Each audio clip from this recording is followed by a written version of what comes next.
muna kuya.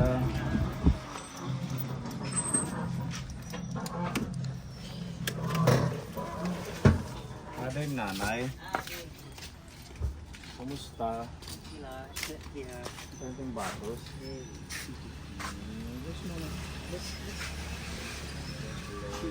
Wala kang pasok?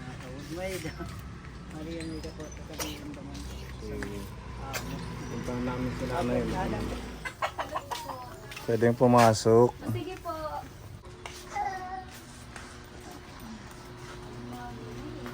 Nandito na pala kayo. Akala ko doon pa din sa dati mong Ato pa, tinutuluyan. naata pa na siya ng pagbalingan eh. Nabubungan na.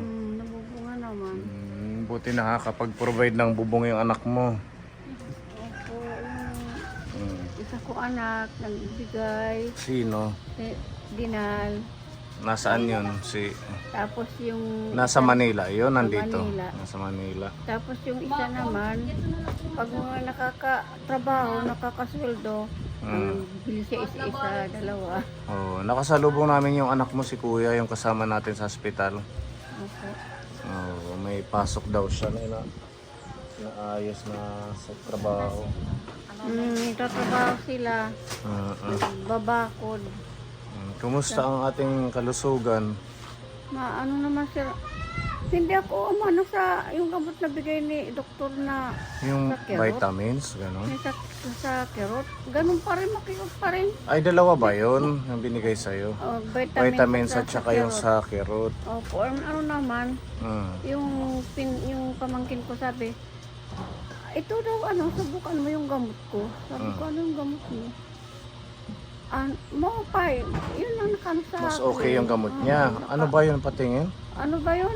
Red, Patingin, nasaan yung mga gamot mo? Dyan sir, sa bag. Ito?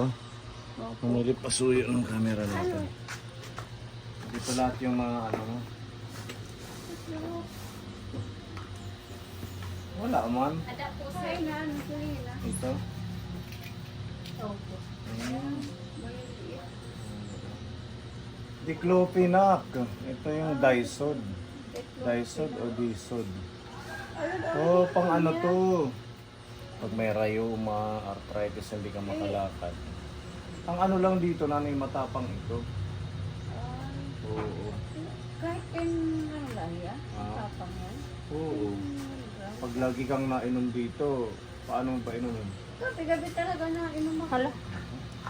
Kasi ang sakit ako na ko eh. Sakit ng balakang ko. Pag ako umiinom, hindi makatulog. At saka kasira sa kidney. Masira yung mga organs mo kung gabi-gabi ka nag-iinom. Gabi-gabi. Pag ngayon naman, nabasa ko na naman sa YouTube yung lockdown. Maganda Sambong. sa kirot, yung sambong, maganda sa kirot. Herbal na lang, wag ko kayong masanay na araw-araw, gabi-gabi mainom na ito. Gabi-gabi talaga. Hindi maganda. Ay pag hindi ako makagalaw eh. Pag hindi ako nakakainom. Yung nareseta sa'yo ng doktor na para sa kirot, sabi mo hindi tumalab, ganun? Hindi okay sa'yo? Hindi mo nakakatanggal ng sakit, ganun pa rin.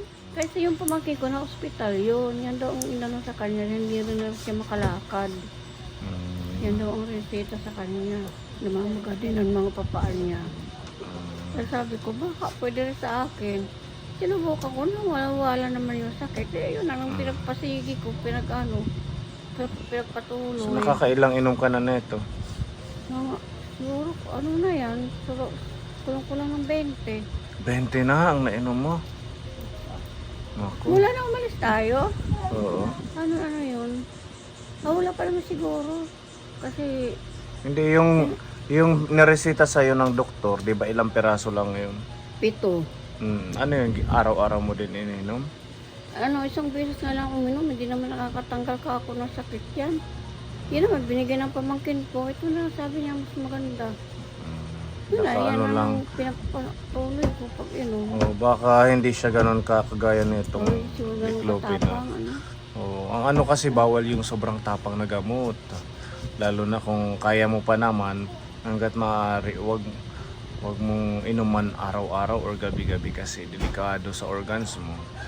Ay. Eh kasi sabi niya, sige ka, ano yan talaga sa maga sa kirot. Nainom din ako nito pag sobrang sakit ng paa ko. Yung nakakakain ako ng yung mga Bawal. oo, yung mga pampa-arthritis, rayuma na hindi ako makalakad. Pero isa lang hindi ko na sinusundan. Ay naku, gabi-gabi ako umiinom niyan. Eh sabi kasi sa buto din yan. Sabi ko, siguro pwede ito araw-araw. Pain reliever ito pero hindi siya Pain reliever. hindi siya advisable na araw-araw mo siya iinumin. Pero yung vitamins nasaan na? Ubos na? Iniinom ko din po. Okay naman kayo sa vitamins. okay naman. Okay yung pakiramdam niyo. Nawala-wala na nga yung mga ano ko. Mm. Yung mga crack. Meron ka pa yung vitamins. Meron pa po. Mm. Pag- Yung ano natin, yung pondo natin para sa pag-follow up check-up nyo, nakatabi lang. Nandun Opo. sa anak mo. Opo, ang iba ng anak ko muna pag bilang yero, sabi niya, papalitan ko na rin yan. Ah, Magpapadala daw siya uli. inano nyo muna sa yero. Paano tayo magpa-follow up check-up? Halimbawa kung Magpapadala siya sa linggo. papadala siya. Opo. Mm, Punta na tayo. Nag-ano lang tayo ng pondo sa mga bata kasi meron tayong isasabay na dalawang bata. Opo. I-check up din ng doktor doon. Kaya anytime pag once na nakaano tayo ng pondo kay Daniel, yung isang batang may kapansanan din, anytime this week or next week aalis tayo, magpa-follow up check up ka para makausap ka ng specialista doon sa ano ba yun? Rheumatologist. Oo. Yung nag-check up kasi sa'yo, yung sa bone specialist. Oo, ni-refer ka doon sa rheumatologist, kaya yun yung follow-up check up ninyo.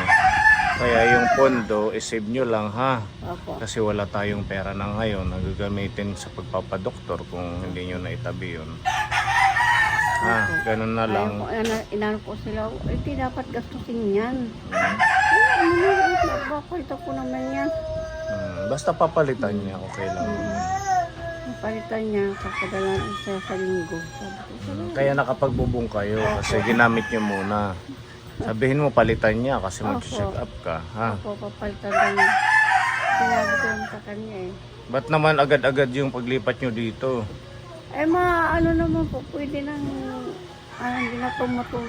Kahit trapal muna yung mga gilid. Tarapal. Hmm. Ano na lang, pinapalibutan naman namin dyan. At tarapal ang aming pangsira. Yan, open pa dyan. Yung mga sira-sira pa ano. Si Mila dito natutulog. Sa amo niya. Pati yung anak niya doon natutulog. Doon na. Hindi na silang dalawa. Nagbibigay sa'yo. Minsan, gusto ka rin pagbibigyan sa akin. Hmm. Sabi ko, salamat. Ang ganda takakaano. Pag nakaisip ka na magbigay sa akin, Hmm. bibigyan ako. May pera siya. Ilan kayo dito na Kami lang naman. ito si ate? Oy. Dalawang bata nila. Ito yung asawa ni Kuya, yung anak mo kasama natin. Ang asawa. Ano na nakatira dito? Wala na si Ramila. Doon ang nakatira sa amo niya. Sabi ko, bumalik na kayo at maayos naman dito tumutulo. Nag-iipunan pa nila. Yan yung bahay. Ano yun, nanay? May gitsabis ang buwan doon. Kaya sabi ko, Mm. pwede na mabubunga na. Pero anak mo din yun, di ba? Opo. Balik na tayo. At least ito sarili nyo, kahit hindi pa tapos. Unti-unti pag nagkakapera, edi, Sabi ko, pag nakano ko ng Hmm? senior, pag kumubra ka sa senior, opo, makabili pa ng pang dingding. Parang tapos na. Ay, nano ko sa kanya yung mga nakuha doon sa taas. Dingding na lang. Pwede na makakuyan. Lagyan na natin ng yung butas. Lagyan natin ng, hindi na masyadong magasira. hindi na, okay na. Pero na-deform na siya, ano? Na-deform na, hindi na siya nauunat. Na. Ano na talaga siya. Hindi na nauunat. Exercise, sabi ng doktor. Nahaharang, parang nahaharang na gano'n. Mm. Hindi naman Pati yung paa mo, kailangan daw iunat-unatin mo. Opo, pag nasa wheelchair ako, inuunat-unat ko. Ang gawin mo, lumabas ka doon sa magpasama ka kay kuya, yung anak mo, doon sa tabing dagat, ibabad yung paa mo sa dagat para maganda daw yun eh. Ang ginagawa niya, yung tubig dagat, kaya paligo sa akin. Tubig dagat. Hindi ko naman sabi yung makakabay, papaligonan kita tubig dagat. Pero kailangan banlawan. Huwag mo nakakubanlawan para ano yung alat nasa katawan ko. Malagkit yun. Huwag naman sabi niya, ano naman, banlaw ka naman. Kailangan babanlaw pa din. Para lang ako, nandiyan na yung alat. Importante eh. Huwag nang ganlaw. Yan ang gagawin sa akin pag doon kami. Maligo ka na eh. O sige, paliguan mo ako. Yun ang papaligo sa akin eh. Nagbebe, ng diaper. Nagtatalo ng diaper. Dumudumi ako siya. Buti matyaga lang yung anak mo. Oo, nakaano nga ako. Gusto ko nga mahiya na. Papalit ng diaper. Gusto ko nga mahiya na kaso wala akong magawa. Gusto mong mahiya pag pinapalitan ka. ng Siyempre diaper. nilinisin pa, lalo na pag nadumi na ako. Lilinisin. Lahat nilinisin. Ano ako na alcohol. Sanay siya. Kasi di ba yung trabaho niya sa punerarya din? Opo, sa punerarya. Kaya siguro na balwala na lang sa kanya. Kaya naano naman niya yung mga binibihisan niya. Oo. Yung inaayos siya, papaligo ang panin. Mm. Kaya pag bubatin ako niyan doon. Hindi ko pa nanay. Oo, sige. Paano? Ano na yan? Oo, bara na kanya doon. Hindi ko na. Ano din yung batang yan. Siya talaga naggaganyan sa akin. Eh, hindi naman ako kaya nung isa doon. Yung Milan eh. Doon sa Yung isang anak mo namin. doon. Hindi naman ako mabuhat. Kaya mabuhat. Kung maganda sa butoy talaga, nabubuhat ako. Bubuhatin ako. Paghiga, pag tayo, pag upo, bubuhatin ako. Eh, sabi ng anak ko sa sa Manila, ikaw na muna balad niya, ikaw naman ang nadyan. Alam naman ako magbuhat kinanay, ako maglinis dyan, magpaligo. Eh, nandito ako sa Manila. Alalayan ko na lang kayo pag meron ako. Pag nakakaalog-log ako, bigyan ko na lang kayo. At least nasuporta sila, ano. Opo, kahit paano. Pambili ng bibigay pagkain naman. ninyo. Diaper, meron ka pa. Wala na, ito na nga lang isusuot ko. Wala na naman ako diaper. Wala na. So, tinawag nga siya kagabi, sabi ko, ay naku, wala na naman ako diaper. Wala na naman akong gata. Sabi, sige tingnan ko muna kung magbabayad yung upa sa bahay namin. Sa linggo pa daw ang babayad. Sabi na ko na, sa linggo pa daw ang babayad. Yan ang padadala ko sa inyo pa naman. Sabi ko, sige ba, sayaan mo na, okay na rin yun. Ang malaga, may padala ka rito sa amin. Yan yung nanay ko kay Butoy. Pupunta niya sa Maynila. Gusto niya magtrabaho sa Maynila. Gusto niya pumunta Huwag doon. iwanan. Paano naman Wala ka ako? nang Wala nang kasama na magbubuhat sa mag-aalaga. akin. Oo. Kaya sabi naman ng kuya niya, huwag iwanan si nanay. Paano naman yan? At saka si Mila, hindi rin naman Pwede rin na-permi na dito. Kaya si Mila, napapaliguan naman ako, nabibisan. Ang problema naman, hindi naman ako mabuhat. Mabigat. Yun lang. Maganda si Butoy talagang bubuhatin ako doon sa wheelchair, bubuhatin ako doon sa pagpaligo, sa labas. Nakakaya niya ako buhatin. Eh, yung dalawa, dahil sila na lang ng tatlo rito anak ko eh. Kaya sabi niya, huwag mong iwanan dyan si nanay ha. Ay, gusto pag sa Maynila. Kaya ang trabaho dito, minsan-minsan lang. Oo, hindi rin maganda kung wala kang magandang trabaho doon, stable na trabaho. Lalo nang sa punerarya, ang tagal bago magkaroon siya ng ng trabaho. Yun lang. Pero pag maganda at marami naman siya alam, pag may magpapapintura, magpapapinsing, papaano. Mm. Kasi paano lang, pabugso-bugso lang, hindi naman laging meron. Oo. Ganun sa- Ganun na lang, magtulungan na lang. Sabihin mo sa kanya, tsaka wag mo na siyang umalis. Opo. Tsaka maliit pa itong anak niya. Opo, Diba? marami kasing nagugustuhan siyang sa trabaho niya. Maraming gusto sa kanya. Dahil marami siyang alam. Opo, kasi meron siya alam. Meron siya magmason, magkarpenter, magpintura. Marunong. Mm. Kaya pala Ano siya sa punerarya. Mm-mm. Kaya marami nag-ano sa kanya, kumukuha. Mm. Ang problema naman, hindi naman ako maiwanan. Sabi ko, huwag ko iwanan. Paano na ako? Paggaling nyo na lang, sabihin mo. Opo, sabi ko. Saka na lang pag lumakas ako, lumakas-lakas paggaling ko. Mm-mm. Sabi, ay naku si nanay, sige, hindi na ako aalis. Ano ko na kayo. At least, nagagabayan muna kayo, maalagaan. So, yun nga, inaano naman kuya niya. Huwag kang aalis dyan. Bunso ba yun si kuya? Opo. Kaya pala, malapit sa inyo. Huwag kang aalis dyan. Wala nang magbubuti na, wala magbibis, wala papaligo. Okay naman yung pakiramdam mo ngayon. Maano naman po, hindi ako tulad ng dati. Dati yung masakit, sabi mo, kunting galaw, sobrang sakit. Sobrang, Tapos nagtutunugan yung mga buto mo. pati yung leg ko nagtutunugan, ganyan na, na. Ngayon medyo okay. Opo. Sana tuloy-tuloy na gumaling kayo. Opo, sabi ko nga sana tulungan itong mawalang sakit ko na to. Yan ang mga po kong maliit, hinihilot ako na hinihilot. Sino? Yung maliit yung pangalan nila, dalawang taon. Oo. Papa Jesus, suwas nanay, sakit. Hinihilot ako, hinihilot. Gagaling pa kayo, basta ano lang. Samahan nyo ng prayers at saka positibong pananaw. Mag-exercise, kumilos-kilos kung ano yung kaya. Opo. Huwag nyo hayaan na nakahiga lang. Ako na ano nga pag nakagalala na ano man ako lalo sumasakit ang katawan ko. Kahit nakaupo ka unat-unat din, i-stretch mo yung katawan mo, yung mga kamay mo. Pagbabangon ko yan. Sige, Ganyan. yung katawan ko. Mm. Yan yun, sabi na po, ganyan. Gagalaw-galaw ka. Ganon. Ano ito? Para mabilis ang iyong pag-recover. Opo.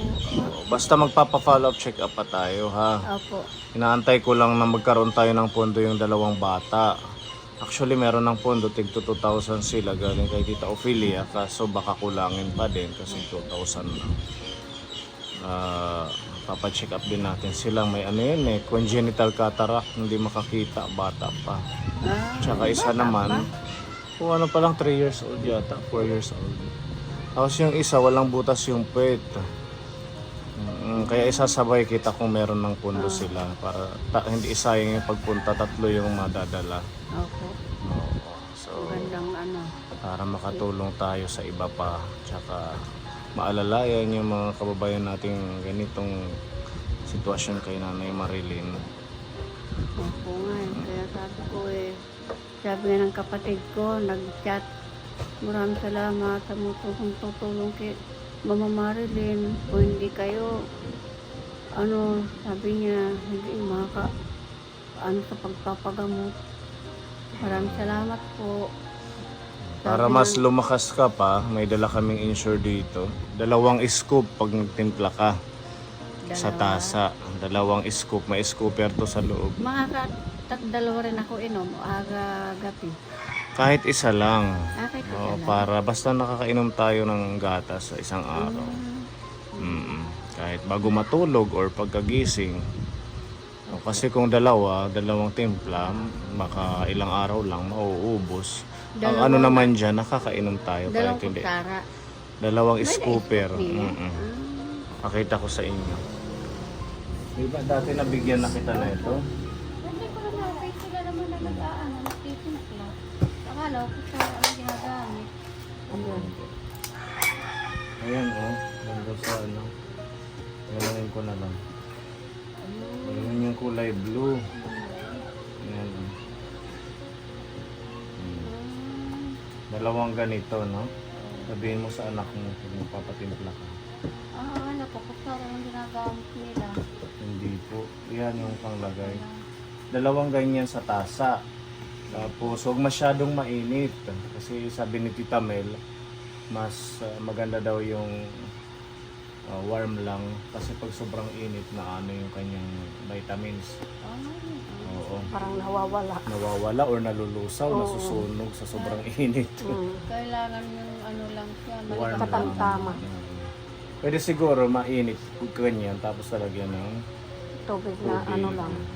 Parang Sa tulong ni Tita Mel sa mga may nililingap natin, ang daming nakikita ko gumaga nga ng po pakiramdam. yung mga matatanda, binibigyan niyo. Oo. Sabi ko, alakas lang nila, parang hindi nagiging nakatatandaan na. Oo. Kaya very healthy sa mga seniors. Tsaka sa may kagaya nyo, may sakit, may kapansanan. Ay, salamat. Sana makatulong ito nang sa ganun mo, ano yung katawan mo, maunat-unat. Pag ano, yung ano ko yung, baka dito pag ano, hindi makaspa. Sabihin mo sa anak mong nasa Manila, yan yung ibigay sa'yo, isupply. Kasi kami hindi man laging magkakapagbigay dahil marami man tayong inaabutan yan. Opo. Oo, kahit yung maliliit lang, meron yan yung nakabox lang, tig 600 yata yung isang box para makainom ka. Kasi meron tayong mga binibigyan yan, lumalakas. Yung iba hindi nakakalakad, si Nanay Paz. Ngayon nakakalakad na dahil sa insure. Siyempre sa prayers ni kay Lord din. Oo, maging okay. Meron pala ito naka-ano na ba? Naka-box, ilang grams yata? 250 grams. 350 grams, mga ganon. Dito na sa atin. Oo, meron. Meron. Okay, hindi naman yung bibili doon sa Manila. Pagpadala naman ng Oo, cash na lang ipadala, tapos dito ko na lang magpabili. Sabihin mo sa mga anak mo, mag-ambag-ambag sila para sa'yo na gumaling ka. Kahit yan man lang yung gatas, mai-provide nila. Di ba? Yung ano kasi, mga ano kasi, maano rin ang mga trabaho eh. Ganun din, minsan wala. Oh, hindi permanente. Opo, yung mga permanente. Yung kung ano lang yung kaya nilang ibigay. Padadan ako, 500.